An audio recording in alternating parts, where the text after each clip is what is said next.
Hi plant people! Good day and welcome back to our YouTube channel. So ayan guys, ngayon gusto ko lang sa inyong i-flex itong ating Dusty Rose. So ayan guys, yung ating Dusty Rose. So nilagyan ko to ng fungicide. Nag-spray ako ng fungicide yesterday. So konti lang naman yung nilagay ko sa kanya guys. Kaya yung mga blue stain na po yan ay dietane po yan. Blue fungicide. Ayan, so ayan, nasiraan po siya ng isang leaves. And nabasa to dun guys, banda sa nalalagyan sa kanya kasi malakas yung ulan dito kahapon. So, ayan.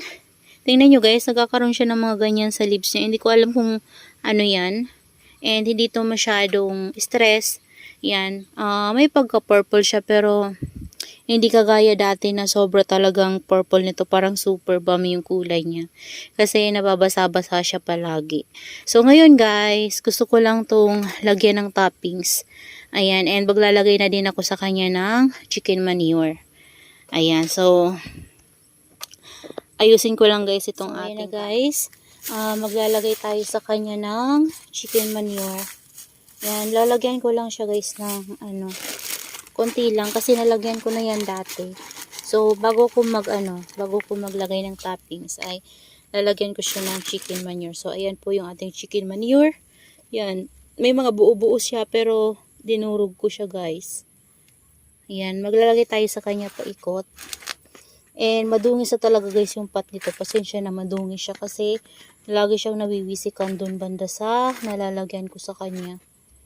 Ayan, so maglalagay lang ako ng chicken manure para mas mataba yung ating Dusty Rose. Yan, kapag na-absorb niya na yung ating nilagay na compost na chicken manure. So maglalagay na tayo ng toppings. Ayan, bago pala yan guys, budburan ko muna siya ng DE powder. So ayan siya, kakamayin ko na lang. Ayan, gaganyanan ko lang siya, sprinkle natin. Yan, makakatulong din yan sa kanya guys. Yan. So ito yung Dusty Rose ko dati pa guys. Yan, 2 pots yan. Bali pinagsama ko na lang sila.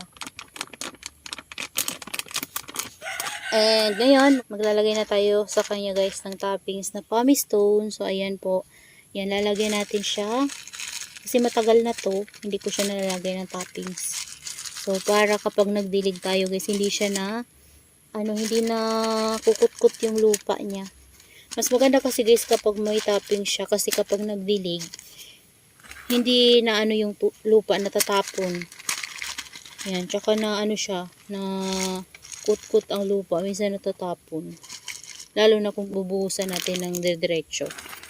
So maganda kapag may toppings kasi hindi siya na tatapon yung soil. Ayan. So tama lang yung lalagay natin, isang ganon yan, malaki kasi yung pot na to. Ayan, so lilinisan ko na rin guys yung pot niyan.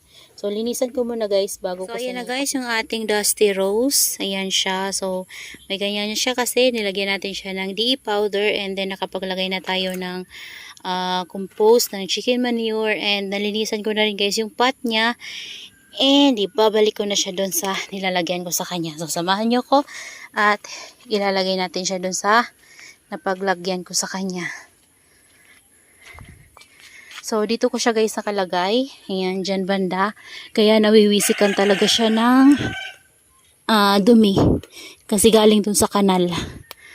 So ayan na guys yung ating Dusty Rose.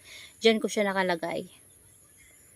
So, yan lang guys. Maraming salamat po sa inyong panonood and see you on my next vlog. Happy gardening everyone. Bye-bye.